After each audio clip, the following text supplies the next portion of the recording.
بسم الله الرحمن الرحيم.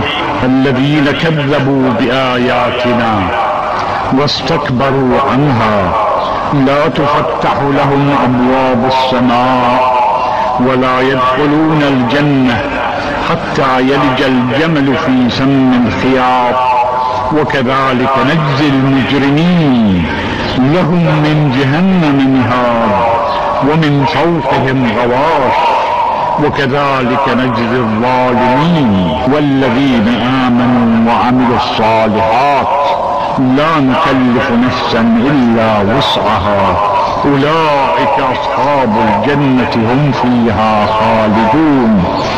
ونزعنا ما في صدورهم من غل تجري من تحتهم الأنهار وقالوا الحمد لله الذي هدانا لهذا وما كنا لنهتدي لولا